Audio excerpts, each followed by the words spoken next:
Bab 2601. Harta Karun Rahasia. Kembali di Istana Sanqing, Lin Yi menghubungi nomor Tao Yuan. Ada apa?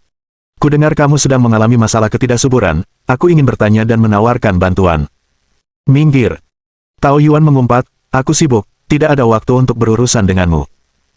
Di telepon, Lin Yi mendengar suara bayi menangis. Jelaslah dia ada di tempat Ji Qingyan. Bantu saya mencari tahu otoritas mana yang mengelola kawasan pemandangan Gunung Longhu, dan berikan saya detail kontak mereka. Ada apa? Kamu berencana membeli gunung? Tao Yuan berkata, jangan konyol, grup Lin Yun tidak punya cukup uang untuk membeli Gunung Longhu, itu wilayah nasional. Untuk apa aku membeli tempat ini? Lin Yi mengutuk. Cepat periksa, kalau tidak tahu dalam 10 menit, kamu akan terjebak di pintu masuk menyambut tamu. Jika kamu berani membuatku menyambut tamu, aku akan berani melompat ke sungai bersama putrimu. Cukup omong kosongnya, cepat dan periksa, ini serius. Mengerti, mengerti. Tao Yuan menutup telepon dengan tidak sabar, sementara Lin Yi pergi ke gerbang tanah terberkati, yang menempati titik tinggi dan memiliki pemandangan luas, cocok untuk berpikir dan bermeditasi.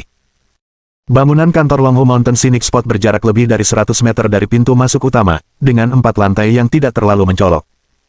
Kamar 403 di lantai 4 adalah kantor manajer umum. Di dalam, 2 pria parubaya sedang minum teh. Salah satunya adalah Feng Jiaming, yang dimarahi Lin Yi sebelumnya.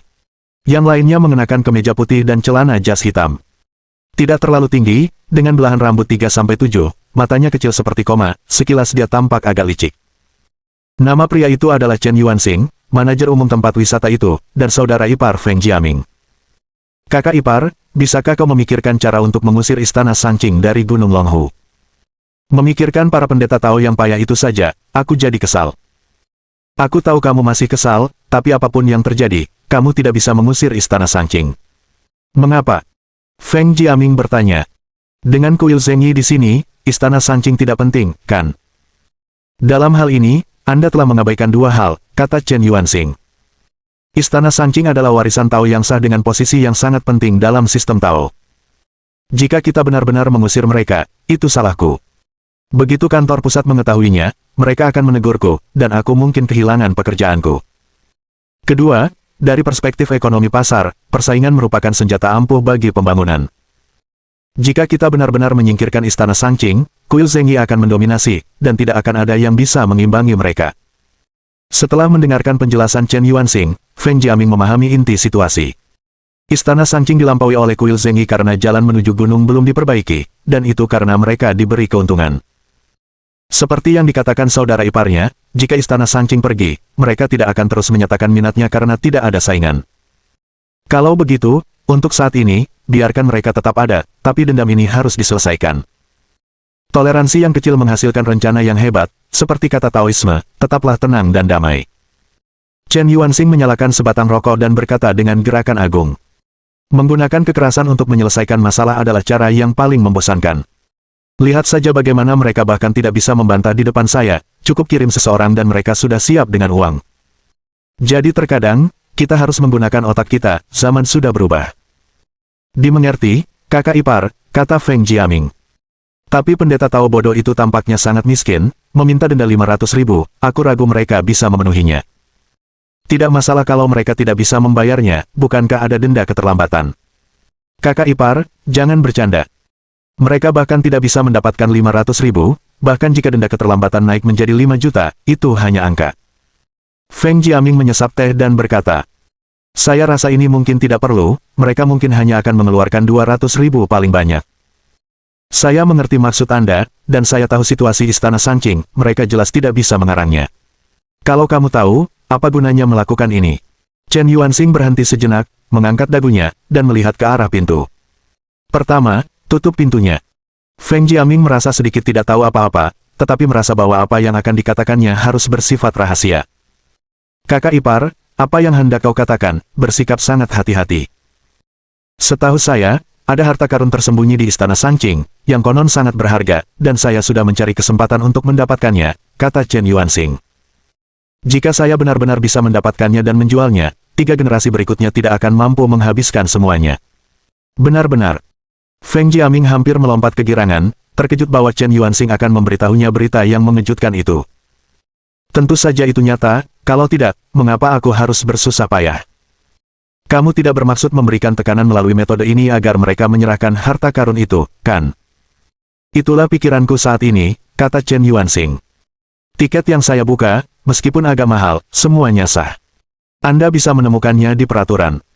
Ketika denda dan denda keterlambatan mencapai jumlah tertentu, saya akan menuntut mereka. Jika mereka tidak bisa membayar, kami akan menuntut mereka. Setelah kasus ini dibawa ke pengadilan, sifat masalahnya berubah, dan saya rasa mereka mungkin akan membawa harta karun itu keluar. Jika itu benar-benar barang yang berharga, menurutku itu tidak mungkin. Meskipun kemungkinannya kecil, ini patut dicoba, lagi pula, ini adalah barang yang luar biasa, dan saya sudah lama mengincarnya. Kakak ipar, benda apa ini? Aku juga tidak tahu, Chen Yuanxing mengangkat bahu dan berkata. Tapi konon benda itu sudah diwariskan turun-temurun selama bertahun-tahun, setidaknya itu adalah barang antik berharga yang mungkin berhubungan dengan Zhang Daoling. Ah! Feng Jiaming terkejut dan hampir melompat dari kursinya. Kakak ipar, jangan main-main. Zhang Daoling adalah pendiri Taoisme. Dari zamannya hingga sekarang, sudah hampir 1900 tahun. Barang antik macam apa yang bisa bertahan selama itu? Itulah yang kudengar. Aku juga tidak tahu persisnya. Tapi itu harta rahasia Tao dan sangat berharga. Mata Feng Jiaming mengamati sekeliling, tampaknya melihat keuntungan dalam masalah ini. Lalu kenapa harus sok berbudaya dan membuang-buang waktu kalau itu mungkin tidak efektif? Kamu kan manajer umum tempat wisata ini, bos besar di sini. Dengan beberapa taktik yang kuat, merebut harta karun itu seharusnya tidak sulit, kan? Ini tidak sesederhana yang Anda pikirkan, kata Chen Yuanxing. Zhang Yufu, lelaki tua itu, bukan orang biasa. Setelah kejadian itu, dia tinggal di kuil, tak pernah meninggalkan gunung selama bertahun-tahun. Mencoba mencuri sesuatu secara diam-diam bukanlah tugas yang mudah. Apa yang telah terjadi? Kudengar 5 tahun lalu, sekelompok turis asing datang ingin membeli harta karun itu dari Zhang Yufu, tetapi kesepakatannya gagal. Mereka tidak menyerah, mereka mengirim seseorang untuk mencurinya di tengah malam, tetapi tertangkap. Suasananya cukup heboh saat itu. Bab 2602. Konspirasi. Bagaimana akhirnya ditangani? Masalah seserius ini seharusnya ditangani dengan tegas, kan? Saya tidak tahu detailnya. Chen Yuanxing mengangkat bahu dan berkata, kudengar orang-orang asing itu punya latar belakang yang cukup kuat, dan sepertinya tidak ada hasilnya.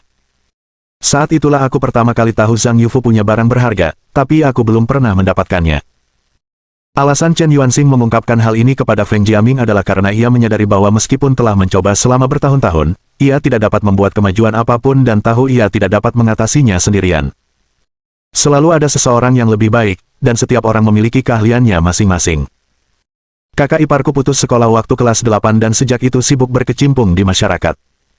Dia lebih mahir dalam urusan licik seperti ini daripada aku. Jika kita berdua bekerja sama, mungkin kita bisa berhasil. Kalau begitu, itu agak merepotkan. Feng Jiaming memutar-mutar manik-manik di tangannya, berpikir lama, lalu berkata pada dirinya sendiri. Jika kita bisa mengusir Zhang Yufu tua itu atau membuatnya meninggalkan istana Sangqing, kesulitannya akan jauh berkurang. Mudah untuk mengatakannya, tapi masalahnya dia tidak mau turun dari gunung. Chen Yuanxing berkata, dia sudah menjaga di sana selama 5 tahun. Membujuknya untuk meninggalkan istana Sangqing sangatlah sulit. Benar, tapi orang yang hidup tidak bisa menahannya selamanya. Feng Jiaming berkata, tapi aku punya kekhawatiran lain. Kalau aku bisa mengantarnya turun gunung, apa dia akan membawa barang berharga itu? Mata Chen Yuanxing berbinar, mari kita dengarkan metodemu dulu. Tidak rumit. Kita akan menggunakan keluarganya untuk memancingnya turun gunung. Setelah dia turun, dia akan menjauh dari istana Sangqing. Keluarga. Chen Yuanxing berpikir sejenak dan berkata, dia tidak pernah meninggalkan gunung selama bertahun-tahun, jadi keluarganya mungkin sudah pergi. Mari kita cari mereka dulu, mungkin ada peluang.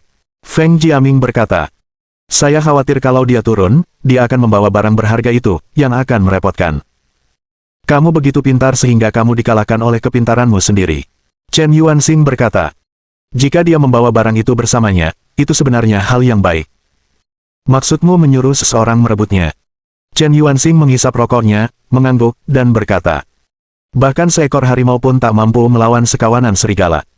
Kita hanya perlu mengumpulkan lebih banyak orang, masalah terbesarnya adalah membawanya turun gunung. Kita harus mencari tahu lebih banyak tentang situasinya, Feng Jiaming setuju. Ayo kita berpisah. Kalian mulai mencari orang yang bisa diandalkan untuk tugas ini, pastikan tidak ada ruang untuk kesalahan. Kata Chen Yuanxing. Saya akan mengawasi masalah pembangunan jalan dan kemudian menyelidiki situasinya untuk melihat apakah ada jalan masuk. Baiklah, ayo kita lakukan. Dering dering dering. Saat keduanya tengah berdiskusi, telepon Chen Yuanxing berdering. Tenang saja, ini panggilan dari kantor pusat. Dia memberitahu dan menjawab telepon sambil tersenyum. Bos Zhou. Chen Yuanxing, apa yang kau lakukan? Kalau kau tidak mau bekerja, pergilah dan jangan menggangguku lagi. Bos Zhou memarahinya lewat telepon, membuat Chen Yuanxing bingung. Bos Zhou, saya tidak begitu mengerti maksud Anda. Tidak ada masalah dengan pekerjaan di Gunung Longhu. Kau benar-benar bersikeras tidak ada masalah, teriak suara di ujung sana. Gunung Longhu sendiri yang menanggung biaya perbaikan jalan, dan kamu tidak hanya menghentikan mereka, tapi juga ingin mendenda mereka. Kamu sudah gila. Kemasi barang-barangmu dan pergilah, jangan mengganggu lagi. Chen Yuanxing tercengang mendengar omelan itu. Awalnya dia mengira kantor pusat tidak akan mengetahui perbuatannya, tetapi kabar itu sampai kepada mereka dengan sangat cepat. Bos Zhou, izinkan saya menjelaskan. Itu karena pekerjaan jalan mereka memengaruhi jumlah wisatawan, dan saya memprioritaskan kepentingan perusahaan. Kalau tidak, saya tidak akan menghentikan mereka. Aku nggak mau dengar alasan yang nggak berguna. Kalau ini nggak diselesaikan, kamu keluar. Pimpinan perusahaan tidak memberinya banyak kesempatan untuk berbicara dan menutup telepon dengan marah. Chen Yuanxing duduk di kursi, tampak sedih dan gelisah. Kakak ipar, apa yang terjadi? Feng Jiaming bertanya dengan hati-hati. Dia samar-samar mendengar rinciannya tetapi tidak tahu apa yang terjadi secara spesifik. Kantor pusat mengetahui tentang saya yang menghentikan pembangunan jalan di Istana Sanqing, dan mereka ingin saya menyelesaikannya, atau saya akan dipecat. Mendengar ini, Feng Jiaming tampak sangat khawatir dan canggung. Jika saudara iparnya dicopot dari jabatannya sebagai pengelola kawasan wisata tersebut, akan sulit baginya untuk mendapatkan kembali barang berharga itu di Istana Sanqing di masa mendatang. Jadi apapun yang terjadi, masalah ini harus dipecahkan. Aku akan memeriksanya dulu, aku tidak mau pergi. Kalau tidak, semua rencana kita akan gagal. Cepat pergi, aku akan menunggumu di kantor. Chen Yuanxing mengangguk, meraih mantelnya, dan pergi. Sementara itu, orang-orang di daerah pemandangan masih menunggu di bawah sambil menunggu Lin Yi mengantarkan uang. Akan tetapi, mereka tahu Istana Sanqing tidak akan sanggup membayar uangnya. Namun untuk mempermalukan mereka, mereka tetap menunggu, karena toh mereka tidak mempunyai hal lain yang lebih baik untuk dilakukan. Sudah lama sekali, kapan Anda akan memperbaiki jalan untuk kami? Meng Yingchai mendekati Li Yongnian dan bertanya dengan keras. Dengan baik. Li Yongnian tidak tahu bagaimana harus menanggapi karena Lin Yi belum mengatakan bagaimana menanganinya. Kenapa kamu terburu-buru? Apa tidak bisa diselesaikan dengan perlahan? Baiklah, aku sedang tidak ingin mendengar omong kosongmu. Meng Yingchai berkata dengan tidak sabar. Di mana orang yang bertanggung jawab? Aku akan mencarinya. Paman seperguruanku sibuk dan tidak punya waktu untukmu. Tidak ada waktu. Meng Yingchai mencibir. Saya beritahu Anda, setiap menit yang terbuang adalah uang yang hilang untuk kawasan wisata ini. Jangan salahkan saya karena tidak memberitahu Anda jika kerugian itu sudah diperhitungkan kepada Anda. Ini. Li Yongnian, karena tidak pandai berbicara, tidak sebanding dengan Meng Yingchai dalam perkara ini. Manajer Meng, Presiden Chen ada di sini. Mendengar bawahannya, Meng Yingchai berbalik dan melihat Chen Yuanxing bergegas mendekat. Presiden Chen, Anda di sini. Meng Yingchai mengubah sikapnya dan memuji. Semuanya sudah hampir beres di sini, dan saya mendesak mereka untuk memperbaikinya. Koreksi apa? Enyahlah. Sambil berteriak, Chen Yuanxing mendorong Meng Yingchai ke samping dan berkata sambil tersenyum paksa. Tuan kecil, di mana orang yang bertanggung jawab? Saya ingin bicara dengannya. Apapun yang ingin kamu katakan, kamu bisa mengatakannya di sini. Mendengar suara itu, Chen Yuanxing mendongak dan melihat Lin Yi berdiri di lantai 2 gerbang tanah terberkati. Guru Tao, ini kesalahpahaman, kelalaian dalam manajemen kami. Dengan Anda berinisiatif membuka jalan, beban kami pun berkurang, bagaimana kami bisa mendenda Anda? Saya akan menangani masalah ini dengan serius sekembalinya saya. Siapa bilang kita sukarela membayar perbaikan jalan? Bab 2603. Tingkat penyelesaian pekerjaan baru. Chen Yuanxing tertegun sejenak, tetapi dia adalah orang yang cerdas dan segera menyadari apa yang dimaksud Lin Yi. Oh, ingatanku. Bagaimana mungkin aku melupakan hal ini, kata Chen Yuanxing sambil tersenyum. Ini adalah kawasan pemandangan Gunung Longhu, dan kami bertanggung jawab atas segalanya di sini. Karena ada masalah dengan jalan, tentu saja kami harus memperbaikinya. Kamu benar-benar tahu bagaimana menangani berbagai hal. Chen Yuanxing tertawa canggung, hanya berharap Lin Yi tidak meneruskan masalah ini, jika tidak, dia akan kehilangan pekerjaannya. Tanpa sumber daya untuk digunakan, mendapatkan harta itu tidak akan mudah. Karena Anda sudah memutuskan untuk menghabiskan uang untuk memperbaiki jalan, biarkan masalah ini berlalu dan jangan ganggu kedamaian kami.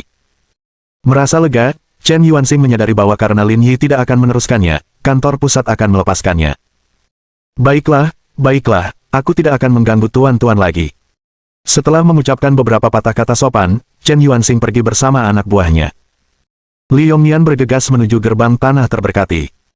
Paman Master, Anda hebat sekali, benar-benar membuat orang yang bertanggung jawab atas kawasan wisata itu datang untuk meminta maaf. Jangan ribut-ribut, lanjutkan saja urusanmu. Aku di sini cuma mau menikmati pemandangan. Baiklah kalau begitu. Duduk dengan tenang di gerbang tanah terberkati, Lin Yi menyaksikan matahari terbenam. Setelah makan malam, Lin Yi kembali ke kamarnya, mengobrol dengan beberapa wanita sebentar, dan berbaring mengenakan pakaiannya sampai dini hari. Sambil menatap jam dinding, Lin Yi menunggu dalam diam. Saat jarum detik membuat lingkaran penuh lagi, hari berikutnya akan tiba. Profesi baru akan segera dimulai. Meski menghadapi badai dan gelombang di masa lalu, perasaan membuka kotak misteri ini masih membuat Lin Yi penasaran.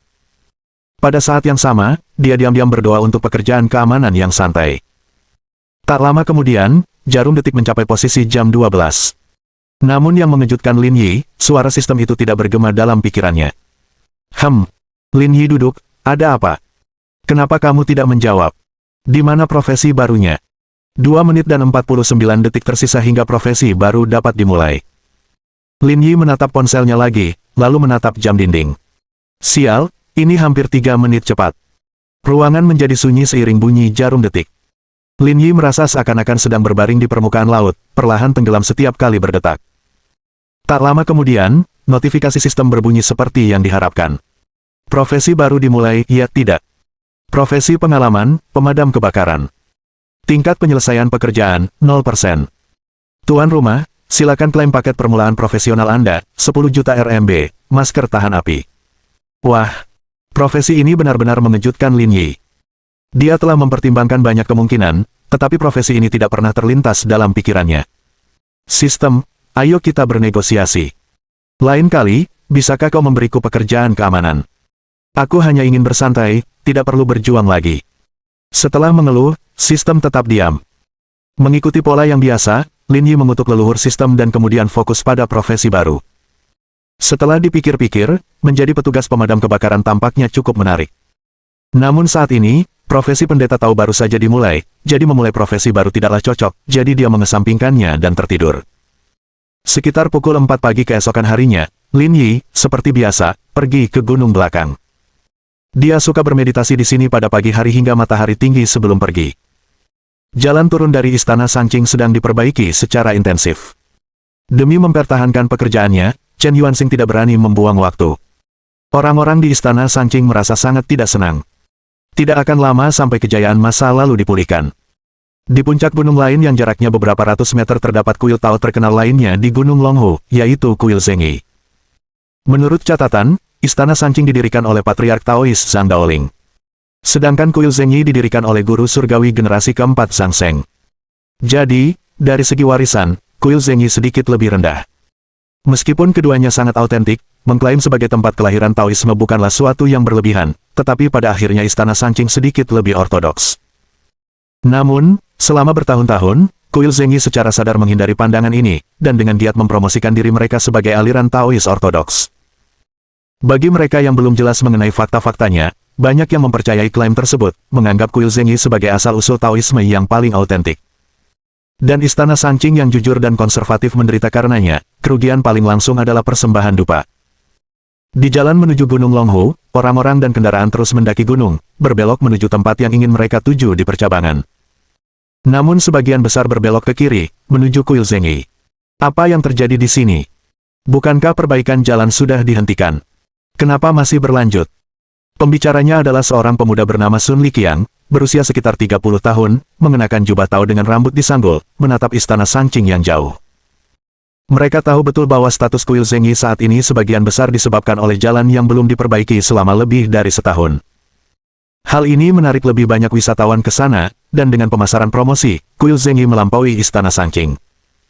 Jika Istana Sanqing memperbaiki jalan tersebut, tentu saja wisatawan akan terganggu dan berdampak pada persembahan dupa kuil Zengyi.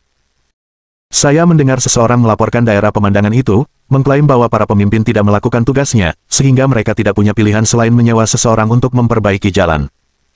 Pembicaranya sedikit lebih tua dan tampak lebih tenang. Namanya adalah Liu Peng, paman guru Sun Liqiang. Setelah mereka selesai memperbaiki jalan, dampaknya pasti akan terasa bagi kami. Kami perlu memikirkan solusinya, kata Sun Liqiang. Liu Peng mengangguk tanpa suara. Mereka berdua adalah pendeta Tao sejati, yang telah berada di gunung selama bertahun-tahun, sangat akrab dengan situasi di kedua kuil tersebut. Mereka berdua memahami bahwa Istana Sanqing memiliki warisan yang lebih autentik daripada kuil Zengyi, dan tanpa pemasaran yang signifikan, kuil Zengyi tidak dapat dibandingkan. Jangan bahas ini di antara kita, sebaiknya kita laporkan pada majikanmu dan buat rencana yang matang. Tapi masalahnya, kawasan wisata itu sudah mulai memperbaiki jalan, dan kita tidak bisa menghentikannya. Langkah-langkah lain hanya mengatasi gejalanya, bukan akar masalahnya. Kau salah. Ada pekan raya kuil 20 hari lagi. Kita bisa memanfaatkan kesempatan ini untuk sekali lagi mempromosikan diri secara besar-besaran, memberitahu semua orang bahwa kuil Zengyi adalah silsilah Taois sejati, dan memperkuat klaim ini sebisa mungkin. Sekalipun jalannya sudah diperbaiki saat itu, Istana Sanqing tidak akan mampu menggoyahkan status kita. Mendengar kata-kata Liu Peng, mata Sun Liqiang berbinar. Aku mengerti maksudmu. Asal kita bisa menghentikan mereka memperbaiki jalan sebelum pekan raya kuil, misi kita sudah selesai. Tepat sekali, Liu Peng mengangguk dan berkata. Tapi bagaimana cara melakukannya secara spesifik, sebaiknya kita tanyakan pada tuanmu. Sun Liqiang mengangguk, lalu menatap gerbang tanah suci yang gelap di kejauhan, sambil terus-menerus mencibir. Sekelompok orang desa yang mengira mereka bisa bersaing dengan kuil Zengyi untuk mendapatkan persembahan dupa. Apa mereka tahu seperti apa kuil Zengyi? Apa mereka layak? Bab 2604. Tidak menggunakan otak seseorang. Banyak hari berlalu berturut-turut, dan jika dihitung-hitung, dalam waktu setengah bulan lebih sedikit, akan tiba saatnya festival tahunan kuil Gunung Longhu.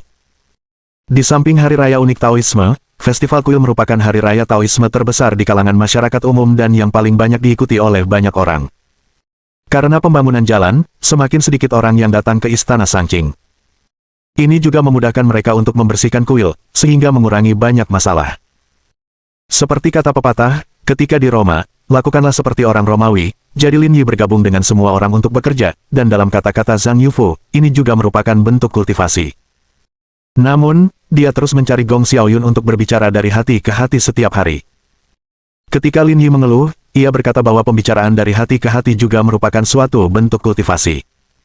Namun bagi Lin Yi, yang paling disenanginya adalah duduk bermeditasi. Pada pagi hari ia pergi ke gunung belakang, pada sore harinya menuju gerbang tanah suci, dan memperoleh wawasan baru tentang banyak hal. Paman guru, Paman guru. Lin Yi yang sedang bermeditasi mendengar panggilan Gong Xiaoyun. Ada apa? Apa Zhang Yufu merobek Balenciagamu? Tidak, tidak, dia belum seberani itu, kata Gong Xiaoyun sambil terengah-engah. Jalan kami tertekan dan banyak sekali lubang, setelah kering, bahkan mobil kecil pun tidak bisa melewatinya. Jalannya macet. Wah, kamu akan tahu kalau melihatnya, itu pasti disengaja. Tanpa memberi Lin Yi kesempatan untuk bereaksi, Gong Xiaoyun yang energi menarik lengannya dan menuruni gunung. Mereka berdua tiba di kaki gunung, tempat banyak pengikut Istana Sanqing berada, bersama dengan kru konstruksi. Paman Master, cepatlah kemari dan lihat, pasti ada yang sengaja melakukan ini, kata Li Yongnian. Lin Yi mengangguk dan menatap trotoar semen di depannya. Bahkan di titik terdangkal sekalipun, kedalamannya pasti lebih dari 10 cm. Di tempat lain, ia telah ditekan ke dasar jalan. Seperti yang dikatakan Gong Xiaoyun dan Li Yongnian, seseorang pasti telah melakukannya dengan sengaja. Paman Master, menurutmu apakah itu Chen Yuanxing dan orang-orangnya? Tanya Gong Xiaoyun.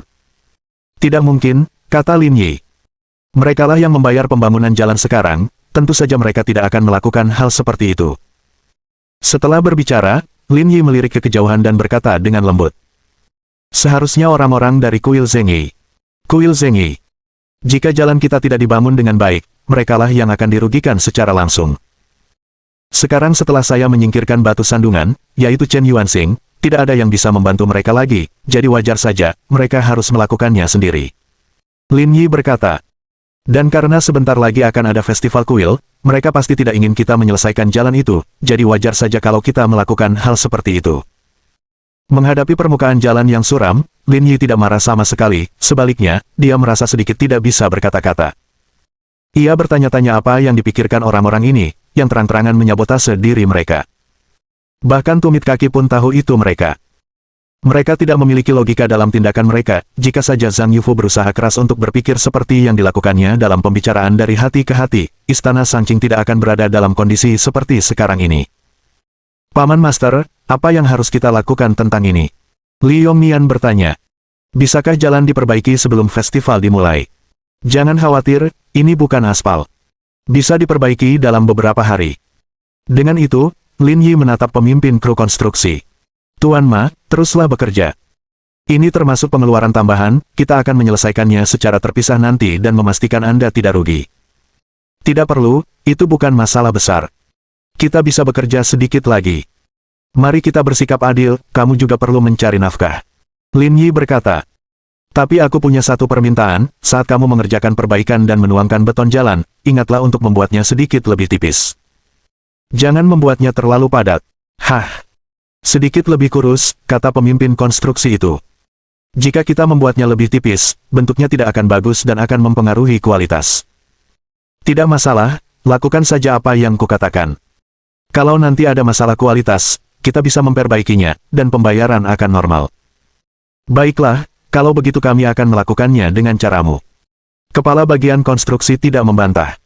Lin Yi adalah kliennya, jadi mereka akan mengerjakan sesuai instruksinya. Kalau begitu, mari kita urus situsnya dulu. Setelah berbicara, Lin Yi memanggil dan bersiap untuk kembali. Paman Master, kita biarkan saja seperti ini, tanya Li Yongnian. Kamu tidak akan melakukan apapun tentang hal itu. Apakah kamu punya bukti? Tidak. Kalau begitu, semuanya beres. Tanpa bukti, bahkan jika kamu mengkonfrontasi mereka, mereka tidak akan mengakuinya. Tapi kalau kita teruskan pekerjaan jalan, mereka pasti akan menyabotase kita lagi. Intai dan tangkap mereka saat beraksi. Mata Li Yongnian berbinar. Mengerti. Di pagoda kuil Zheng Yi, Sun Liqiang sedang mengamati situasi di Istana Sanqing dengan teropong, senyum di bibirnya. Kakak senior, kamu senyum-senyum apa? Pembicaranya adalah Zheng Shen, adik laki-laki Sun Liqiang. Mereka sedang membangun jalan lagi. Ayo bersiap, dan kalau sudah ada kemajuan, kita akan mengunjungi mereka sebentar. Orang-orang ini cukup gigih, Zheng Shen mencibir. Orang-orang di Istana Sanqing keras kepala seperti kacang kenari. Tidak melanjutkan perbaikan jalan bukanlah pilihan. Sun Liqiang berkata. Mereka ingin bersaing dengan kuil Zheng Yi kita, tetapi mereka belum sampai di sana. Saya akan menghubungi beberapa orang sekarang, dan kita akan segera mengunjungi mereka lagi. Kita tidak boleh membiarkan mereka menyelesaikan jalan sebelum festival. Selain itu, siapkan juga beberapa peralatan lain, seperti loader dan ekskavator. Jangan tinggalkan apapun untuk mereka, hancurkan semuanya untuk memberi mereka pelajaran. Tidak masalah. 2 hari berlalu dalam sekejap mata. Larut malam, Sun Liqiang mengumpulkan beberapa murid junior dan menatap Zheng Shen, lalu berkata, apakah semuanya sudah siap? Jangan khawatir, kakak senior. Semuanya sudah diatur, dan kita bisa bertindak segera setelah tengah malam tiba, kata Zheng Shen. Bagus. Sekitar pukul 2 pagi, Sun Liqiang memimpin 5 atau 6 orang untuk diam-diam meninggalkan kuil Zheng Yi dan menuju Istana Sanqing. Beberapa menit kemudian, di dalam mobil, Sun Liqiang menatap Zheng Shen dan berkata, ikuti prosedur yang biasa. Kamu bawa beberapa orang untuk meratakan permukaan, dan aku akan memimpin beberapa orang untuk menghancurkan kendaraan. Cepat, jangan berlama-lama. Oke. Setelah menyusun strategi, Sun Liqiang dan Zheng Shen memimpin tim mereka masing-masing untuk bertindak. Zheng Shen mengendarai kendaraan off-road yang dimodifikasi dengan mesin bertenaga di atas jalan semen yang baru diaspal, meninggalkan bekas roda yang dalam di jalannya. Sun Liqiang juga sibuk memecahkan kaca ekskavator dan loader, bahkan membengkokkan tuas persneling di dalamnya. Seluruh proses, dari awal hingga akhir, memakan waktu kurang dari 20 menit, membuat jalan semen yang mulus dan lokasi konstruksi menjadi berantakan total. Harus dikatakan bahwa Sun Liqiang memiliki bakat dalam melakukan penghancuran. Kakak senior, sudah selesai. Ayo cepat pergi. Zheng Shen berseru. Kebisingan hari ini agak berlebihan, kita tidak bisa membuang-buang waktu. Sun Liqiang mengangguk, lalu masuk ke mobil, bersiap keluar dengan cepat. Tetapi saat mereka hendak masuk ke dalam mobil, mereka tiba-tiba melihat senter menyala di depan dan belakang mereka, membuat mereka sulit untuk membuka mata. Lalu suara Li Yongnian menyusul. Kau pikir kau bisa pergi setelah membuat kekacauan? Kau terlalu naif. Bab 2605. Kubur mereka. Melihat cahaya senter yang tiba-tiba menyala, Sun Liqiang dan yang lainnya menjadi panik. Sebelum bertindak, mereka sudah memeriksa keadaan sekitar dan tidak menemukan orang dari istana Sanqing yang bersembunyi. Itulah sebabnya mereka berani bertindak. Tanpa diduga, orang-orang ini muncul seperti hantu. Dengan orang-orang di depan dan di belakang, tidak ada peluang untuk melarikan diri. Sun Liqiang menenangkan diri dan mulai mencari cara untuk mengatasi situasi tersebut. Kakak senior, apa yang harus kita lakukan sekarang? Kita jelas-jelas salah di sini, kata Zheng Shen dengan nada bingung. Jangan khawatir, aku di sini. Ikuti aku keluar mobil dulu. Sun Liqiang membuka pintu mobil, keluar, dan senyum muncul di wajahnya. Maaf semuanya, terlalu gelap dan kami tidak melihat jalan dengan jelas. Kami tidak bermaksud begitu. Sun Liqiang bersiap berpura-pura bodoh, berpikir bahwa selama dia menolak mengakui apapun, mereka tidak akan dapat berbuat apa-apa.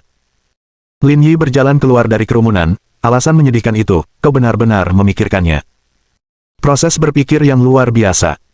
Lin Yi menunjuk ke peralatan mekanik di dekatnya, bisakah kau jelaskan padaku apa yang terjadi dengan ini? Sun Liqiang mengangkat bahu acuh tak acuh dan berkata, kamu bertanya pada orang yang salah, aku juga tidak tahu apa yang terjadi. Sepertinya kamu tidak mau mengakuinya, kan? Itu tidak adil. Bukan kami, kenapa kami harus mengakuinya? Kupikir bicara dengan orang sepertimu itu mustahil.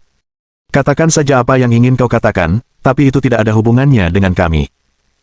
Setelah itu, Sun Liqiang melambaikan tangannya, ayo pergi, jangan buat mereka mendapat masalah lagi. Kamu tidak akan pergi sebelum memberi kami penjelasan. Sun Liqiang berbalik, menatap Lin Yi dengan serius. Apa, kau ingin kami tetap di sini? Saya bersedia. Sun Liqiang tertawa dingin, maaf, kami kekurangan waktu dan tidak ingin menyia-nyiakannya untuk kalian.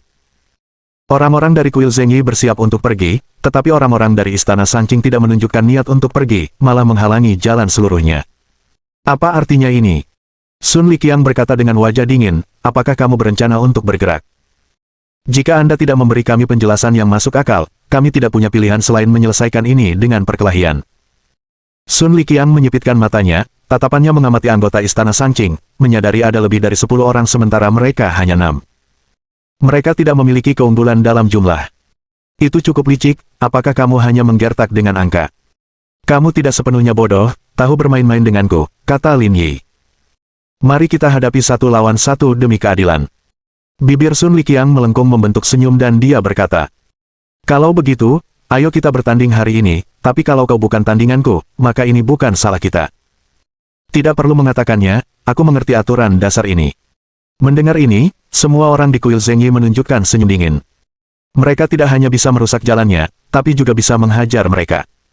Sungguh tak terduga. Kakak senior, aku punya saran, bisik Zheng Shen sambil mendekat.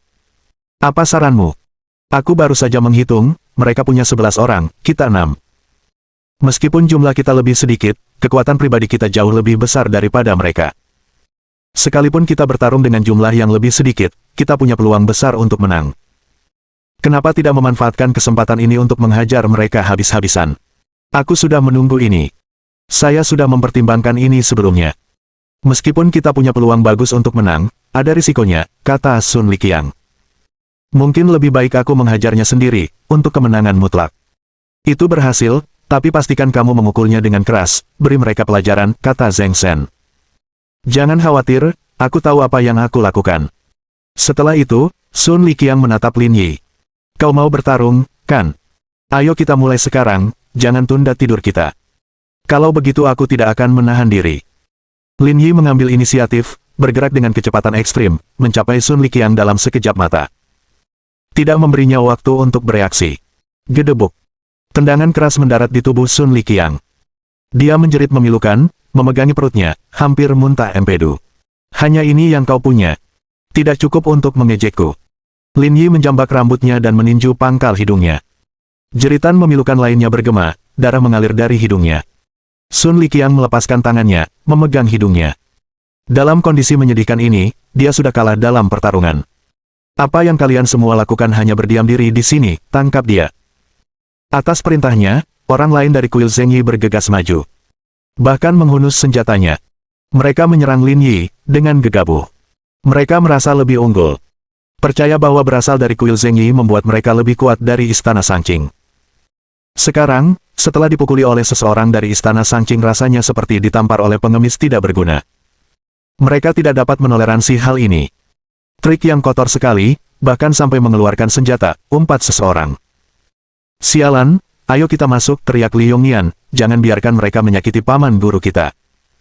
Apa yang harus diperjuangkan, ayo berdiri di belakang. Setelah berkata demikian, Lin Yi langsung menerjang kerumunan dan menyambut ayunan batang besi milik Zheng Sen. Sialan, aku akan membunuhmu. Senyum sinis mengembang di wajah Lin Yi, tampak lebih mengerikan dalam kegelapan. Banyak sekali yang ingin membunuhku, berbarislah dan tunggu giliranmu. Seperti hantu, tangan Lin Yi terjulur, meraih batang besi yang diayunkan Zheng Sen. Bagaimana ini mungkin? Zheng Sen merasa batang besi itu dijepit terlalu erat, tidak bisa bergerak. Sudah larut, waktunya istirahat, berbaring. Lin Yi menyambar batang besi itu, menghantamkannya ke kepala Zheng Sen, membuatnya tercengang. Bang! Sebelum dia sempat bereaksi, dia terjatuh ke tanah. Melihat Zheng Sen juga jatuh, tanpa menimbulkan kerugian apapun pada lawan. Para anggota kuil Zheng Yi panik, menyadari orang ini jauh lebih kuat dari yang mereka duga. Istana Sanqing telah mendatangkan seorang guru. Keempat orang sisanya dipenuhi rasa takut dan tidak ingin meneruskan pertarungan. Tetapi Lin Yi tidak memberi mereka kesempatan, mengambil inisiatif untuk menjatuhkan mereka semua. Dia sangat keren, kata Li Yongnian penuh semangat. Para anggota Istana Sanqing berkumpul, dan Zhuang Xiaoyun bertanya. Paman Guru, apa yang harus kita lakukan terhadap orang-orang ini? Kubur mereka. Hah, mengubur mereka. Semua orang bingung, tidak mengerti apa maksud Lin Yi. Lin Yi menunjuk ke arah jalan semen yang berlubang dan tidak beraturan dan berkata. Sudah ada lubang, ayo kita lakukan sekarang dan menguburnya. Bab 2606. Sebuah desahan. Li Yongnian dan yang lainnya menggigil, mereka tidak menyangka akan mendapat pengaturan seperti itu. Sebagai perbandingan, pikiran Li Yongnian dan yang lainnya polos seperti malaikat kecil. Paman Master, bukankah ini agak berlebihan? Ada apa? Kalau kamu tidak memberi mereka pelajaran, mereka akan kembali lagi lain kali. Jika kamu terlalu takut bertindak, maka minggir saja. Mengatakan itu, Lin Yi mengalihkan fokusnya ke Sun Liqiang dan yang lainnya. Apakah kalian ingin berbaring sendiri, atau aku yang melakukannya? Kamu, jangan pergi terlalu jauh. Lin Yi mengangkat sebelah alisnya, tatapan dinginnya tertuju pada Sun Liqiang. Aku memberimu waktu 3 detik. Sialan. Biarpun aku bohong di sini, kita lihat apa yang bisa kau lakukan padaku. Kalau kau punya nyali, bunuh saja aku, sialan, kita lihat apa kau seberani itu. Ha! Lin Yi terkekeh, dari caramu mengatakannya, sepertinya aku belum pernah membunuh siapapun sebelumnya. Sambil berkata demikian, Lin Yi mengangkat kakinya dan menendang Sun Liqiang. Tak berdaya melawan, ia ditendang ke trotoar beton seperti bola. Batuk-batuk-batuk. Sun Liqiang memegangi dadanya, batuk beberapa kali hingga mengeluarkan darah, dan tidak dapat berdiri tidak peduli seberapa keras ia mencoba. Kakak senior. Zheng Sen berteriak keras, tetapi Sun Liqiang terlalu kesakitan untuk menanggapi. Rasa sakit akibat patah tulang terlalu berat untuk ditanggungnya. Di tengah malam yang gelap gulita, Lin Yi berdiri tinggi di atas, suaranya dingin dan jernih. Dia sudah berbaring di sana. Kalian mau ke sana sendiri, atau aku bantu? Mendesis. Zheng Sen dan yang lainnya tersentak, tidak, kami akan pergi sendiri. Mereka berlima tersandung. Lin Yi tidak tinggal diam. Ia menuangkan bubur semen yang telah disiapkan ke jalan, menenggelamkan tubuh mereka, hanya menyisakan kepala mereka, seolah-olah mereka dikubur hidup-hidup. Li Yongnian. Lin Yi berseru. Baik, Paman Guru. Tetap di sini dan awasi. Setelah semennya mengeras, kamu bisa tidur lagi. Tidak dimengerti. Cara seperti ini tidak hanya membuat Sun Liqiang takut, tetapi juga Li Yongnian dan yang lainnya. Itu terlalu kejam. Sambil meregangkan badan dengan malas, Lin Yi memasukkan tangannya ke dalam saku dan berjalan santai mendaki gunung. Pada saat ini, siluet hitam muncul di gerbang tanah terberkati Istana Sanqing. Angin malam menggoyangkan pakaiannya dan membawa pergi desahannya, saat dia berbalik dan pergi. Sekitar setahun setelah jalan itu hancur, meskipun area kuil Zheng Yi tidak meluas, bangunan di dalamnya bertambah secara signifikan. Dan jumlah pendeta Tao di kuil itu mencapai lebih dari 100, 3 kali lipat jumlah pendeta di Istana Sangqing. Saat matahari terbit, lonceng pagi berbunyi di dalam kuil. Begitu mendengar bunyi lonceng, semua murid kuil berkumpul bersama. Ini adalah aturan kuil Zhengyi, melakukan latihan pagi selama 20 menit setiap hari, yang berarti bermeditasi. Yang berdiri di garis depan adalah seorang pria parubaya berusia 40-an, mengenakan jubah Tao, rambut disanggul, wajah lapuk, dan sikap tegas. Namanya Zhou Jin, kepala biara kuil Zhengyi. Sebelum ia menjadi kepala biara, persembahan dupa di sini tidak semarak seperti di Istana Sangqing. Sebab, dalam pikiran masyarakat awam, Istana Sangqing adalah istana yang ortodoks. Namun setelah ia menjabat, dalam beberapa tahun saja, dupa kuil Zhengyi melampaui dupa Istana Sangqing, bahkan ada kecenderungan untuk menggantikannya. Dapat dikatakan bahwa pencapaian kuil Zhengyi saat ini adalah berkat kontribusi besar Zhou Jin. Mengapa ada beberapa orang yang hilang? Zhou Jin berdiri di depan aula utama dan bertanya dengan tegas. Kerumunan itu saling melirik, dan seorang pendeta Tao pendek berkata, "Guru, kemarin saudara senior Sun dan yang lainnya berencana pergi ke Istana Sangqing, tetapi tampaknya mereka belum kembali." Belum kembali. Ekspresi Zhou Jin berubah dingin, dia menyadari masalah ini, sebenarnya, itu adalah idenya. Tetapi hal seperti itu dapat diselesaikan dalam waktu setengah jam, tidak seharusnya mereka belum kembali saat fajar. Terutama karena mereka sudah punya pengalaman sebelumnya, seluruh situasinya tampak aneh. Tuan Zhou, Tuan Zhou. Pada saat ini, teriakan terdengar. Semua orang menoleh ke arah datangnya suara itu dan melihat seorang laki-laki berusia 50-an mengendarai sepeda roda 3 listrik, mendekat dari jarak yang tidak jauh. Pria parubaya itu adalah petani sayur setempat, yang bertanggung jawab memasok makanan ke kuil Zhengyi setiap hari. "Tuan Ma," sapa Zhou Jin. "Tidak bagus, ada sesuatu yang terjadi." Pria itu, yang disebut sebagai Tuan Ma, turun dari kendaraan sambil berteriak. "Dalam perjalanan ke sini, aku melihat guru matahari dari kuil Zhengyi Mu terkubur di jalan semen. Cepat pergi dan lihat, kalau terlambat sedikit, bisa fatal." "Apa? Terkubur di jalan semen?" Warga kuil Zhengyi terkejut, mereka tidak pernah membayangkan hal seperti itu akan terjadi. "Dia benar-benar terkubur, pergilah dan lihatlah dengan cepat." Merasa ada yang tidak beres, ekspresi Zhou Jin berubah, dan dia buru-buru berkata, "Ikut aku, mari kita lihat." Zhou Jin memimpin beberapa orang, bergegas meninggalkan kuil Zhengyi dan menuju Istana Sangqing. Saat tiba di persimpangan jalan pegunungan, mereka melihat orang-orang terkubur di jalan semen. Terkejut dan tak percaya.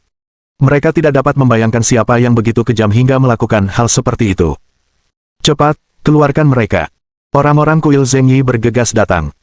Mereka merampas peralatan yang berserakan di pinggir jalan, dengan paksa membuka jalan dan menyelamatkan warga. "Apa yang sebenarnya terjadi?" tanya Zhou Jin. "Tuan, Istana Sangqing menemukan seseorang yang sangat terampil, kami tidak sebanding dengannya, semuanya kalah, lalu dikuburkan di sini," kata Sun Liqiang lemah. "Ketemu seseorang. Orang itu sangat terampil, kami tidak dapat mengalahkannya." Zhou Jin mengerutkan kening, dan berkata dengan lembut, "Cukup bicaranya, kirim mereka ke rumah sakit dulu." Adik Zhou Jin, Liu Peng, berkata. Sekitar 1 jam kemudian, Sun Liqiang dan yang lainnya sudah tenang. Meskipun terluka, tidak ada yang terluka serius. Duduk di kamar rumah sakit, Zhou Jin tetap diam. Beberapa hari yang lalu, saat makan malam dengan Chen Yuanxing, dia menyebutkan bahwa Istana Sangqing telah merekrut orang yang sangat terampil, tetapi Zhou Jin tidak menyimpannya dalam hati. Tanpa diduga, ia mengalami kemunduran dalam hal ini. "Tuan, keahlian orang itu luar biasa dan sangat kejam. Jika kita tidak menghadapinya, kita akan menderita di masa depan, kita harus berpikir ke depan," kata Sun Liqiang serius. "Namun masalahnya adalah, banyak dari kita tidak bisa mengalahkan satu orang saja, kemungkinan besar akan sulit untuk mengatasinya," kata Liu Peng. Sun Liqiang tetap diam, mengakui masalahnya. Semua orang di kuil Zhengyi memandang Zhou Jin, berharap dia dapat menemukan solusi. Jika tidak, persembahan dupa kuil Zhengyi akan terancam. Namun Zhou Jin tampak sangat tenang, tidak cemas sama sekali, dan berkata, "Sederhana saja, hubungi polisi dan tangkap dia." Bab 2607. Mari kita selesaikan ini secara pribadi. Telepon polisi. Orang-orang dari kuil Zhengyi agak terkejut. "Karena kita tidak bisa mengatasinya, kita tentu perlu mencari seseorang yang bisa," kata Zhou Jin. "Mereka sudah dipukuli seperti ini, yang sudah dianggap cedera serius. Beberapa tahun penjara jelas bukan masalah, masalahnya akan selesai dengan sendirinya." Mata Liu Peng berbinar, menang tanpa bertarung, Meminjam kekuatan orang lain untuk mencapai tujuan, saudaraku, metodemu brilian. Zhou Jin mengangguk dan berkata datar. Kurasa situasi Zhang Yufu itu juga seperti binatang buas yang terpojok, berpikir dengan cara ini kita bisa mengalahkannya. Kita tidak boleh membiarkannya begitu saja. Kakak, apa yang kamu katakan itu benar sekali. Adik muda, kau tangani ini. Jangan beri dia kesempatan, pastikan untuk mengirimnya masuk. Zhou Jin berkata dengan dingin. Aku penasaran apa yang akan dilakukan Zhang Yufu kali ini. Dia sudah hampir setengah jalan menuju liang kubur dan masih ingin bertarung denganku, naif. Sekitar pukul 8 pagi, Lin Yi menyelesaikan meditasinya. Embun dari kabut pagi membentuk kabut halus di punggung tangan dan pipinya. Ketika Lin Yi membuka matanya, dia tiba-tiba melihat Zhang Yufu sedang bermeditasi hanya berjarak 2 meter. Yang mengejutkannya adalah seekor kupu-kupu telah mendarat di punggung tangan Zhang Yufu. Ini sangat mengejutkan Lin Yi. Dalam ingatannya, ia hanya melihat adegan seperti itu di film bela diri. Seolah merasakan tatapan Lin Yi, Zhang Yufu membuka matanya, dan kupu-kupu di tangannya terbang menjauh. Mengapa kamu bermeditasi di sini? Tanya Lin Yi. Saudaraku, aku datang ke sini untuk memberitahumu sesuatu, kata Zhang Yufu perlahan. Berlangsung. Tempat di mana kamu bermeditasi setiap pagi awalnya milikku, kata Zhang Yufu. Tempat ini mengumpulkan energi spiritual langit dan bumi, pusat 5 elemen yin yang dan juga posisi urat nadi naga yang tepat. Gunung menjulang tinggi, sungai mengalir dengan kekayaan yang melimpah, tak ada tempat lain seperti ini di kolong langit. Lalu. Tempat yang bagus sekali, aku menagihmu 2000 sehari, bukankah itu masuk akal? Lin Yi tidak menanggapi Zhang Yufu dan bangkit untuk pergi, aku mau makan. Waktu makan di kuil sudah berakhir, bahkan jika kamu pergi, tidak akan ada apapun yang bisa dimakan. Kalau begitu aku tidak akan makan, aku akan menunggu makan siang. Mana mungkin aku membiarkanmu kelaparan. Kakak menyimpankanmu seporsi daging babi rebus, terbuat dari babi guling New Zealand impor. Sial, bukankah tempat di New Zealand itu terkenal dengan ternaknya, balas Lin Yi. Katakan saja langsung padaku, berapa banyak per porsi. Ini kuil yang melayani umat. 1 porsi makanan vegetarian gratis. Benarkah? Ini tidak seperti dirimu. Ini benar-benar gratis, sepenuhnya berbasis donasi, mulai dari 100 yuan. Lin Yi. Saudaraku, menjadi tuan rumah di kuil sekecil ini pasti sulit bagimu, kata Lin Yi. Saya tahu perusahaan bernama Ling Yun Group. Saya merekomendasikan Anda untuk menjadi wakil presiden senior yang bertanggung jawab atas keuangan, agar mereka bisa melihat seperti apa kapitalis di masyarakat saat ini. Adik laki-laki menyanjungku. Kamu meremehkan dirimu sendiri. Lin Yi meregangkan badan dengan malas dan menuju ke ruang makan, mendapati Zhang Yufu memang telah menyimpan semangkuk daging babi rebus untuknya. Paman, cepatlah. Tuan menyimpannya khusus untukmu, teriak Gong Xiaoyun. Lin Yi duduk di meja, dan Gong Xiaoyun membawakan daging babi rebus dan sepiring sayuran. Bagaimana keadaan di kaki gunung, apakah mereka sudah mulai bekerja? Kakak senior berkata, pagi harinya, orang-orang dari kuil Zheng Yi membawa orang-orang pergi, dan tim konstruksi melanjutkan pekerjaan mereka, kata Gong Xiaoyun. Kurasa mereka tidak akan kembali kecuali mereka ingin dihukum. Jangan bilang begitu. Jangan melebih-lebihkan sifat manusia atau meremehkan keinginan, kata Lin Yi. Tapi kurasa kalaupun mereka datang, kecil kemungkinan mereka akan ribut soal pembangunan jalan. Kita akan hadapi tantangan yang datang. Ya, dengan kehadiranmu, istana Sanqing kita akan berdiri tegak kali ini. Lin Yi tersenyum tanpa banyak bicara. Dari awal hingga akhir, dia tidak mengambil hati masalah kuil Zheng Yi, hanya membalas setiap gerakan yang datang. Oh tidak. Tepat saat Lin Yi tengah makan, Li Yongnian bergegas masuk dengan bingung.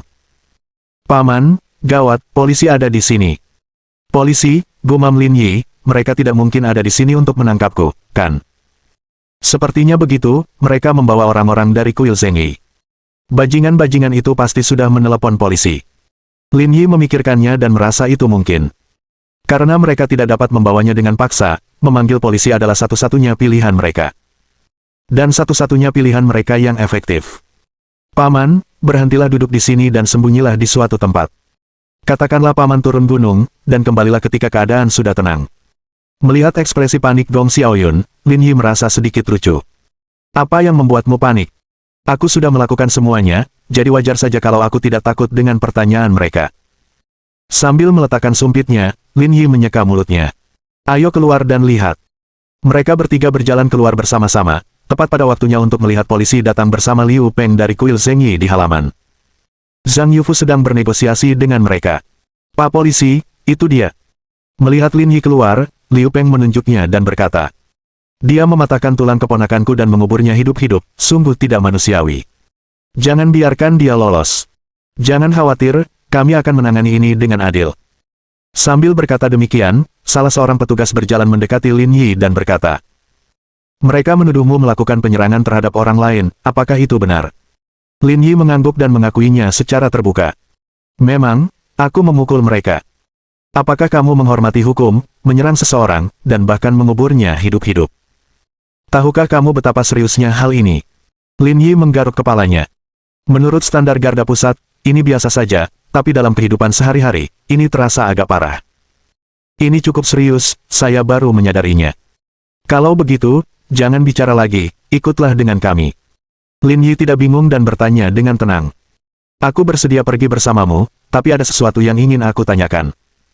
Untuk pelanggaran sebesar itu, berapa tahun saya akan dihukum? Itu tidak dapat dihindari, tetapi jumlah tahun yang tepat akan bergantung pada hakim. Mendengar ini, semua orang dari Istana Sanqing tampak khawatir. Sekarang, Istana Sanqing baru saja kembali ke jalurnya, dan banyak aspek masih membutuhkan bantuan paman. Kalau dia benar-benar dibawa pergi, harapan-harapan yang baru saja muncul akan padam. Tuan, jangan hanya berdiri di sana. Cepatlah memohon atas nama paman, Gong Xiaoyun dengan cemas mendesak Zhang Yufu untuk membantu. Pak, saya rasa masalah ini. Zhang Yufu, kukatakan padamu, kau adalah tuan rumah Istana Sanqing, jadi sebaiknya kau bersikap baik, atau kau akan menanggung akibatnya. Liu Peng menunjuk Zhang Yufu, tanpa menunjukkan rasa hormat. Bab 2608. Jika Anda tidak dapat menyelesaikan masalah, selesaikan orang yang menyebabkan masalah. Bahkan aku pun bertanggung jawab. Benar, itu karena kamu gagal mengelola dengan baik. Meskipun kamu tidak akan dipenjara, denda tetap diperlukan. Kalau begitu, aku perlu menjelaskannya dengan benar, kata Zhang Yufu serius, lalu berbalik ke arah polisi dan berkata, kawan, seperti kata pepatah, seseorang bertanggung jawab atas tindakannya sendiri. Sebagai kepala biara Istana Sanqing, saya tidak bisa mengelak dari tanggung jawab atas insiden ini. Para pengikut Istana Sanqing merasa terkejut, menurut kesan mereka, ini adalah pertama kalinya guru mereka bersikap begitu jantan. Tuanku sudah bilang, dia tidak bisa mengelak dari tanggung jawab atas masalah ini. Berapapun uang yang harus kita bayar, bahkan jika kita harus menjual semuanya, Istana Sanqing mampu menanggungnya, kata Zhuang Xiaoyun. Diam, kata Zhang Yufu, kapan aku bilang untuk menjual semuanya? Bukankah kamu bilang kamu tidak bisa mengelak dari tanggung jawab? Apakah tidak dapat mengelak dari tanggung jawab, berarti sama dengan menjual segalanya? Setelah menegur Zhuang Xiaoyun, Zhang Yufu menatap polisi dan berkata, kawan, sebagai warga negara yang taat hukum, kami harus bekerja sama dengan pekerjaanmu, dan kami tidak boleh mengelak dari tanggung jawab. Seperti kata pepatah, seseorang bertanggung jawab atas tindakannya. Itu semua perbuatannya, kau boleh menemuinya, tapi tolong jangan denda aku. Lin Yi, Anda pasti pernah meninggal dalam kemiskinan di kehidupan lampau. Haha. Liu Peng tertawa, menatap Lin Yi, dan dengan arogan berkata, kau lihat itu. Kepala biaramu sendiri yang mengatakannya, jadi sebaiknya kau berhenti berjuang. Tapi, ngomong-ngomong, aku agak kasihan padamu. Kau sudah berbuat begitu banyak untuk Istana Sanqing, dan akhirnya, kau mengkhianatiku. Rasanya seperti Zubaji yang bercermin, kau bukan siapa-siapa. Melihat postur tubuhmu, kau tidak akan beristirahat sampai aku dilempar masuk. Jangan bilang begitu, kamu yang melakukan kejahatan dan harus dihukum. Jangan sampai terdengar seperti aku menjebakmu, ya, Pak Polisi. Yang terakhir mengangguk dan berkata, apa yang kamu lakukan sudah keterlaluan, kami hanya mengikuti protokol. Jangan pikirkan yang lain, ikut saja dengan kami. Aku tahu apa yang telah kulakukan, dan tidak ada ruang untuk penjelasan, kata Lin Yi dengan sungguh-sungguh. Tapi aku punya orang tua dan seorang anak kecil, bayiku yang berumur 6 bulan bahkan belum bisa berjalan. Kalau kau menerimaku, keluargaku akan hancur. Jika kalian tidak ingin dihukum, selesaikanlah masalah ini secara pribadi di antara kalian sendiri tentang bagaimana menyelesaikannya, itu urusan kalian. Terima kasih, kami akan mencoba menyelesaikannya secara pribadi. Kami tidak menginginkan penyelesaian secara pribadi. Kami harus meminta pertanggungjawabannya dan menghukumnya, teriak Liu Peng, tanpa memberi ruang untuk negosiasi. Polisi itu mengangkat bahu, lihat, mereka tidak setuju. Lin Yi terkekeh, menatap Liu Peng, dia berkata, jangan bicara terlalu cepat, kau akan setuju. Aku tidak punya waktu untuk omong kosongmu. Liu Peng menoleh ke arah polisi, Pak Polisi, cepat bawa dia pergi. Apa terburu-buru? Kalau kamu nggak bisa tenang, kamu nggak akan pernah mencapai apapun dalam hidup. Lin Yi berkata tanpa tergesa-gesa. Kau hanya ingin menerimaku, kan? Aku tidak berniat menolak, tapi sebelum itu, aku ingin mengobrol denganmu. Beri aku waktu 10 menit, dan aku akan menuruti apapun keinginanmu. Liu Peng mengamati Lin Yi dengan curiga, mengamatinya dari atas ke bawah, apakah kamu yakin? Tentu saja, saya orang yang menepati janji. Mengingat ketulusanmu, aku akan memberimu kesempatan. Liu Peng mengangkat kepalanya dengan arogan, bicaralah, apa yang ingin kamu bicarakan? Ini bukan tempat untuk ngobrol, ayo masuk dan berdiskusi berdua saja. Lin Yi mengangguk sambil tersenyum, beberapa hal lebih baik dibicarakan secara pribadi. Mata Liu Peng berputar, tampaknya menyadari sesuatu, dan berpura-pura tenang, berkata. Ayo kita pergi, kalau tidak, mereka akan bilang aku tidak masuk akal. Setelah kamu. Lin Yi memberi isyarat sopan, dan Liu Peng masuk tanpa ragu-ragu, tangannya di belakang punggungnya. Tetapi tidak seorang pun tahu apa yang akan mereka lakukan, semua orang cukup penasaran. Tak lama kemudian, mereka melewati ruang makan dan memasuki sayap samping. Liu Peng berkata dengan santai. Bicaralah sekarang jika ada yang ingin kau katakan. Aku mungkin akan memberimu sedikit kesempatan jika suasana hatiku sedang baik. Pastikan kau memanfaatkannya. Alasan Liu Peng datang adalah karena dia menebak apa yang sedang direncanakan Lin Yi. Untuk menghindari penjara, dia pasti berencana untuk menyuapnya. Dia akan menuruti saja, mengambil uangnya terlebih dahulu, dan kemudian menceraikannya, seperti satu batu untuk dua hal sekaligus. Beri aku kesempatan, kata Lin Yi. Lebih baik lagi, minta polisi pergi, mereka juga cukup sibuk. Omong kosong apa yang kau bicarakan? Kau belum menunjukkan apa-apa dan masih ingin aku memberimu kesempatan. Teruslah bermimpi. Saya mengerti maksudmu.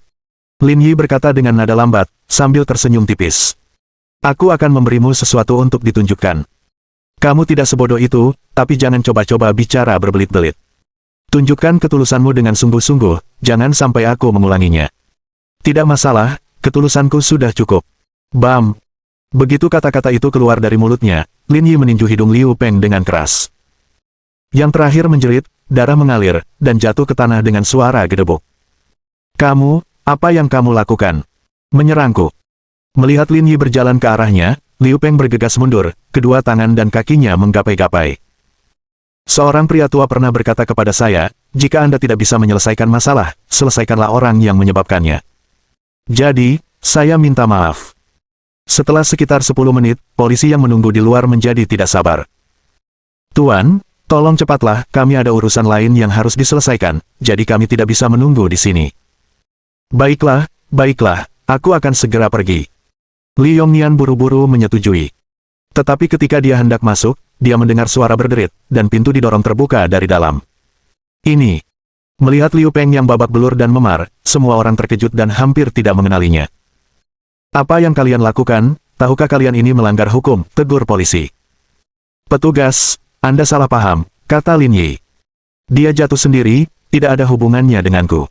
Tanya saja kalau kau tidak percaya.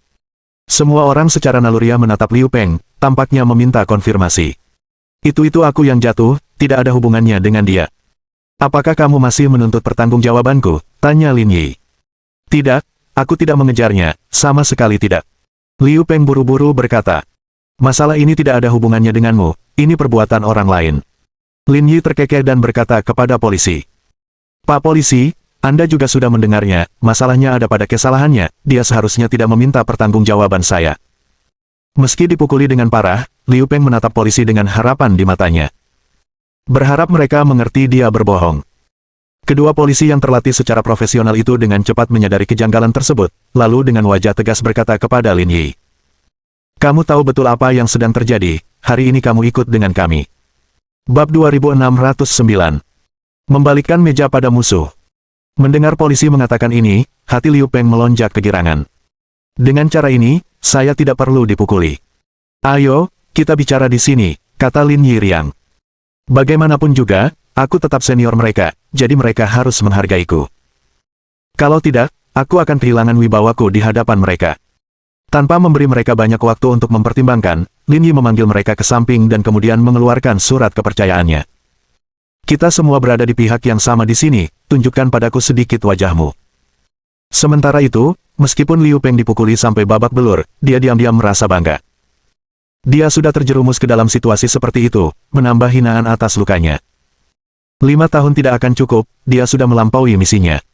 Kalau sekarang dipikirkan cederanya, itu bukan masalah besar. Beberapa menit kemudian, mereka bertiga kembali. Postur tubuh Liu Peng tampak lebih tegak, menunggu mereka membawa Lin Yi pergi. Karena Anda telah menyelesaikan masalah ini secara pribadi, tulislah perjanjian rekonsiliasi dengan tangan, lalu kedua belah pihak menandatangani dan membubuhkan sidik jari, dan masalah ini dianggap selesai. Hah! Mendengar ini, Liu Peng tertegun dan tidak dapat bereaksi untuk waktu yang lama. Apa yang terjadi? Ini bukan seperti yang seharusnya terjadi dalam naskah. Pak, saya sudah dipukuli seperti ini, bagaimana bisa dianggap selesai? Bukankah kamu bilang kamu sendiri yang jatuh, kenapa sekarang kamu bilang kamu dipukuli? Polisi itu berkata dengan tegas. Kamu bercanda dengan kami. Tidak, aku tidak bermaksud begitu, aku hanya... Kamu cuma apa? Kamu sendiri yang mengakui kalau luka-luka itu karena jatuh, dan bilang kamu nggak akan ngurusinnya lebih lanjut. Apalagi yang mau kamu bilang? Ini. Liu Peng tercengang, dipenuhi kesedihan namun tidak mampu mengungkapkannya, hampir menangis. Tak lama kemudian, Zhuang Xiaoyun menulis perjanjian rekonsiliasi dengan tangan, lalu keduanya menandatangani dan membubuhkan sidik jari, sehingga masalah tersebut terselesaikan dengan sempurna. Kamu sudah menandatangani perjanjian rekonsiliasi, masalah ini berakhir di sini. Kita pergi sekarang. Kedua polisi itu pun tidak berlama-lama dan pergi membawa perjanjian rekonsiliasi. Kedua kuil tahu kita berada di Gunung Longhou, kita harus berkomunikasi dan berkunjung lebih sering. Jangan pergi, kata Li Yongnian. Saya ada urusan lain yang harus diselesaikan, kita bicarakan komunikasinya nanti saja. Setelah berkata demikian, Liu Peng segera lari terbirit-birit, takut dipukuli lagi. Adik laki-laki, aku benar-benar tidak salah menilai kamu, kata Zhang Yufu. Sebenarnya, dengan kemampuanku, membantumu menyelesaikan ini mudah, tapi aku ingin mengujimu. Kamu berhasil, masa depanmu cerah. Terima kasih 8 generasi leluhur. Paman senior, Anda benar-benar berani dan terampil, bahkan membuatnya menyerah kalah, kata Zhuang Xiaoyun sambil menepuk dadanya, saya hampir mati ketakutan tadi. Lin Yi terkekeh dan berkata, setelah kejadian ini, saya rasa orang-orang dari kuil Zhengyi tidak akan berani membuat masalah lagi. Kita fokus saja pada persiapan pekan raya kuil. Bagaimana denganmu? Saya berencana untuk pulang, menemui istri dan anak-anak. Baiklah kalau begitu, jaga dirimu, paman senior. Lin Yi mengangguk, siap untuk pergi, tetapi saat ia hendak pergi, Zhang Yufu menghentikannya. Adik kecil, jangan terburu-buru pergi. Apakah ada hal lainnya? Aku akan mengantarmu keluar.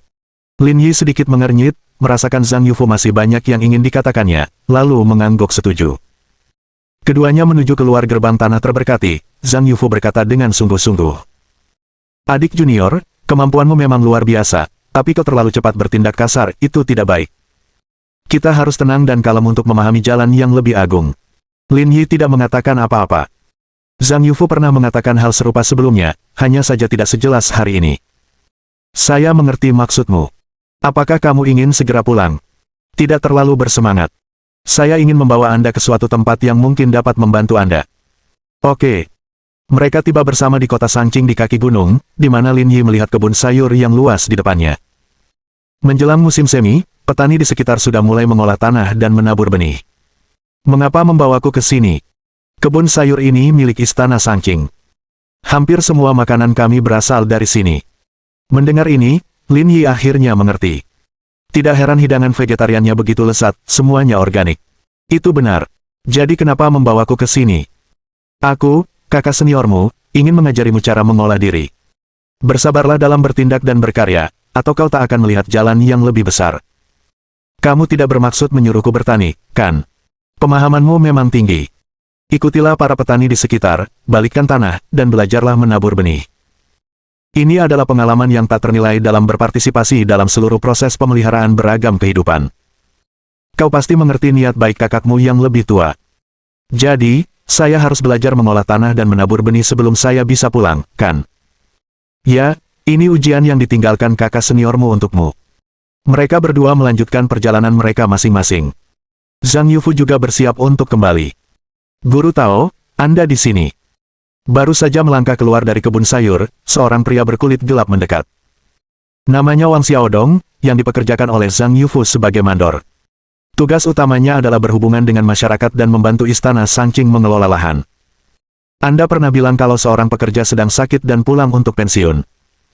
Hari ini, saya membawa seseorang untuk membantu Anda menggarap lahan sampai selesai ditanami. Anda tidak perlu mempekerjakan orang lain. Tidak perlu, asal ada yang bisa membantu, tidak apa-apa. Kalau begitu, selesailah sudah, kata Zhang Yufu. Aku sudah mengatur semuanya di sini, aku akan kembali dulu. Baiklah, Guru Tao, santai saja. Setelah mengobrol beberapa kata, Zhang Yufu pergi. Namun saat kembali ke istana Sanqing, dia menerima telepon dari Wang Xiaodong. Guru Tao, orang yang Anda bawa sungguh luar biasa. Luar biasa dalam hal apa? Apa dia yang memulai pertengkaran denganmu? Kamu salah, maksudku keterampilan bertaninya luar biasa, kata Wang Xiaodong penuh penghargaan. Saat pertama kali melihatnya, saya pikir dia terlalu lemah untuk melakukan apapun, tetapi ternyata dia petani yang hebat. Dia tidak hanya mengajari kami cara mengolah tanah dengan cepat, tetapi juga menunjukkan teknik menabur yang efisien, yang sangat meningkatkan efisiensi kerja kami. Sungguh, bukan sesuatu yang bisa dilakukan semua orang. Zhang Yufu tercengang, tidak pernah menyangka Lin Yi memiliki keterampilan seperti itu. Jangan ragu, aku mengatakan yang sebenarnya, kata Wang Xiaodong. Dia bilang dia dulu bertani dan bahkan pernah belajar di Akademi Ilmu Pertanian untuk studi khusus, jadi dia benar-benar profesional. Zhang Yufu. Guru Tao, ada satu hal lagi yang harus kukatakan padamu. Apa itu? Setelah mengajari kami cara bercocok tanam dan bercocok tanam, dia pergi sambil membawa semua sayuran dan daging babi simpanannya, jadi, karena sekarang sayuran baru belum tumbuh, kami harus mengeluarkan uang untuk membelinya. Tekanan darah Zhang Yufu hampir melonjak, apakah dia tidak meninggalkan apapun? Ya, mobilnya tidak bisa memuat semuanya. Itu bagus, itu bagus. Namun dia menyewa tim logistik untuk mengirimkan semuanya, jadi tidak ada yang tertinggal. Sialan. Zhang Yufu mengumpat, sungguh tak tahu malu. Bab 2610. Kesenjangan antar peradaban. Setelah meninggalkan Gunung Longhu, Lin Yi pergi ke Sanfeng. Kurir yang tersertifikasi sistem, kualitasnya tetap terjamin. Lin Yi membagi sayuran yang dibawanya kembali dari Gunung Longhu menjadi dua bagian, mengirimkannya ke Zonghai dan Yanjing, lalu dia sendiri terbang ke Yanjing. Kenapa kamu kembali? Melihat Lin Yi tiba-tiba masuk, Liang Ruoxu menunjukkan ekspresi gembira. Buru-buru menyambutnya masuk. Untuk memberimu kejutan. Menanggapi hal itu, Lin Yi melihat ke dalam rumah, meja kopi di ruang tamu telah dipindahkan, menyisakan ruang seluas puluhan meter persegi. Sebuah tikar busa diletakkan di atasnya, tempat pengasuh dan anak itu bermain. Lin Yi melakukan panggilan video kepada mereka setiap hari, dan sepenuhnya menyadari situasi anak itu. Putranya sendiri sudah bisa merangkak, meskipun belum begitu lancar. Setelah melepas sandalnya, Lin Yi melewati Liang Ruoxu dan sambil tersenyum menggendong anak itu. Liang Ruoxu berdiri di pintu, memutar matanya saat melihat Lin Yi mengabaikannya. Tetapi begitu Lin Yi menggendongnya, bayi itu mulai menangis keras, tidak dapat ditenangkan. Kamu jarang di rumah, anak itu tidak mengenalimu, lebih baik serahkan dia padaku. Dengan enggan, Lin Yi menyerahkan anak itu kepada Liang Ruoxu, yang menenangkannya dalam beberapa detik, dan dia berhenti menangis. Sepertinya panggilan video setiap hari tidak cukup, kupikir dia akan mengenaliku. Tidak semudah yang kau katakan, balas Liang Ruoxu. Pengasuhan virtual tidak berhasil, Anda harus terlibat langsung. Itu benar. Setelah tinggal di rumah beberapa lama, Liang Ruoxu menyerahkan anak itu kepada pengasuhnya, lalu pergi keluar bersama Lin Yi, dan baru kembali setelah pukul 5 sore. Mengetahui Lin Yi telah kembali, makan malam di keluarga Liang jauh lebih mewah. Lin Yi minum cukup banyak bersama Liang Xianghe dan Liang Chunxiao. Dan dia menerima informasi penting. Kelompok 1, 2, dan 3 telah mendarat di pulau itu secara berkelompok, tetapi mereka hanya aktif di sekitar pinggiran, bertanggung jawab untuk mendukung tim Yanlong, dan belum menjelajah jauh ke Pulau Tilia. Mendengar berita ini, suasana hati Lin Yi tidak dapat tenang dalam waktu lama, bahkan ia memperlambat laju minumnya. Kamu tidak perlu khawatir tentang ini, kata Liang Xianghe. Mereka baru saja mendarat di pulau itu, tugas yang mereka emban tidak seberbahaya di luar sana, dan mereka akan segera kembali untuk beristirahat. Lin Yi mengangguk, berspekulasi bahwa operasi ini hanya bersifat eksplorasi dan tidak benar-benar berbahaya. Setelah makan malam, keluarga itu tidur lebih awal. Bagi Lin Yi dan Liang Ruoxu, perpisahan membuat hati semakin sayang, dan mereka terjaga hingga larut malam. Keesokan paginya, sekitar pukul 8, Lin Yi terbangun oleh tangisan anak itu. Membuka matanya, dia melihat Liang Ruoxu menggendong anak itu dan memberinya makan. Apa rencanamu hari ini? Aku akan berkeliling brigade dan memeriksa situasi di sana, Lin Yi menguap dan berkata. Jika kamu membutuhkanku, aku akan tinggal bersamamu. Aku baik-baik saja, lanjutkan saja urusanmu. Setelah mandi dan sarapan, Lin Yi berkendara ke brigade pengawal pusat. Oh, kapan kamu sampai di sini? Tepat saat dia melaju ke gerbang, dia bertemu dengan Ning Che. Melihat Lin Yi kembali, kegembiraan yang tak terelakkan tampak di wajahnya. Gaya Ning Che sama seperti sebelumnya, memancarkan pesona wanita dewasa. Celana jeans birunya menonjolkan kakinya yang panjang dan lurus, dan rambutnya memiliki warna baru, sedikit keabu-abuan. Kalau tidak terlalu percaya diri, siapapun yang melihat Ning Che berpakaian seperti itu pasti akan menjaga jarak. Kembali kemarin, kata Lin Yi. Kudengar kalian semua sudah mendarat di pulau itu, kenapa kalian masih di sini? Grup 3 mengundurkan diri minggu lalu, dan grup 1 dan 2 akan segera menyusul. Tidak menemui bahaya apapun, kan? Tenang saja, kami sudah aktif di pinggiran pulau ini, tidak seberbahaya yang kau kira. Ning Che merapikan rambutnya, ayo cepat masuk, hari ini hari uji klinis. Uji klinis. Teks-teks kuno yang kami temukan telah memasuki fase klinis, dan hari ini adalah uji cobanya, kata Ning Che. Awalnya, brigade itu ingin memanggilmu, tetapi tidak jadi, karena kamu sudah menjadi subjek uji coba sebelumnya. Secepat itu. Tidak secepat itu, sudah lebih dari setahun sejak kami memulai dan kami sudah berinvestasi besar di dalamnya, jadi itu wajar. Itu benar, tapi karena ini adalah benda dari peradaban lain, menguraikannya dalam waktu 1 tahun bukanlah hal yang mudah. Ning Che mengangguk, agak bernostalgia. Yuluo dan aku membicarakan hal ini secara pribadi, dan semakin kami memikirkannya, semakin menakutkan rasanya. Menakutkan. Apakah kamu ingat tahun lalu ketika tim naga api kembali untuk beristirahat, kita mengadakan pertemuan? Aku ingat. Hasil dari pertemuan itu adalah bahwa reruntuhan Kandaya kemungkinan besar merupakan gudang bagi penduduk asli Pulau Tilia, dan teks-teks kuno yang kami temukan dengan susah payah mungkin hanyalah sampah bagi mereka, seperti halnya vaksin yang kami berikan. Lalu, apa maksudmu? Kesimpulan kami adalah, meskipun hal-hal ini mungkin tidak signifikan bagi penduduk asli, tanpa konten teknis sama sekali, kami tetap membutuhkan waktu lebih dari setahun dan banyak sumber daya untuk mencapai kemajuan saat ini. Fiuh. Ning Che menarik napas dalam-dalam dan berkata, coba pikirkan, jika suatu hari nanti kita benar-benar mendapatkan materi yang lebih penting, berapa banyak tenaga kerja dan sumber daya yang kita butuhkan untuk mendekripsinya. Kurasa kita berdua mungkin takkan sempat melihatnya. Perkataan Ning Che, dalam beberapa hal, membuat Lin Yi waspada dan membuat bulu kuduknya merinding. Kesenjangan antara dua peradaban mungkin benar-benar melampaui lautan. Namun, semakin seperti ini, semakin penasaran Lin Yi tentang apa yang dapat menyebabkan kepunahan peradaban ini. Saat mereka berjalan dan mengobrol, mereka segera tiba di gedung administrasi dan menuju ke kantor Liu Hong. Melihat Lin Yi kembali, Liu Hong sama gembiranya. Ia bahkan mengusulkan untuk makan malam bersamanya malam itu, tetapi Lin Yi menolaknya dan berencana untuk mengunjungi Liang Xianghe nanti. Bukankah kita akan melakukan uji coba? Kapan dimulainya? Mengapa tidak ada aktivitas? Sidangnya tidak berlangsung di sini, melainkan di Universitas Olahraga Yanjing. Apa? Di universitas? Apa kabar sekarang? Meskipun situasi eksternal sudah jauh lebih tenang, masih banyak mata yang mengawasi kita secara global, jadi kehati-hatian diperlukan, kata Liu Hong. Setelah berdiskusi, diputuskan untuk menyamarkan benda-benda ini sebagai vaksin biologis, lalu memberikannya di universitas, sehingga tidak ada jejak yang tertinggal. Kamu tidak mengatakan bahwa subjeknya adalah para siswa itu, kan? Tepat sekali, itu mereka. Lin Yi terdiam dan berkata, jangan main-main, kamu serius mau pakai mereka untuk uji klinis. Nggak takut ada yang salah. Tenang saja, kami sudah melakukan percobaan sebelumnya, dan tidak ada masalah, kata Liu Hong sambil tersenyum. Dengan posisi seperti ini, menurutmu apakah kita akan bertindak gegabah? Mohon dukungan dari omom ante-ante sekalian, buat subscribe atau sharekan novel Mimin ke Facebook kalian, agar channel Mimin bisa terus berkembang. Dengan begitu, Mimin bisa lebih semangat untuk up novel seru lain ke depannya. Buat teman-teman yang sudah subscribe dan sharekan novel Mimin, Mimin ucapkan terima kasih sebanyak-banyaknya. Sekiranya teman-teman menghadapi masalah video diputar dalam bahasa Inggris, coba tukar kepada bahasa Indonesia original melalui cara ini. Semasa mendengarkan, pencet tombol setting di atas kanan video, pilih audio track dan tukar bahasa.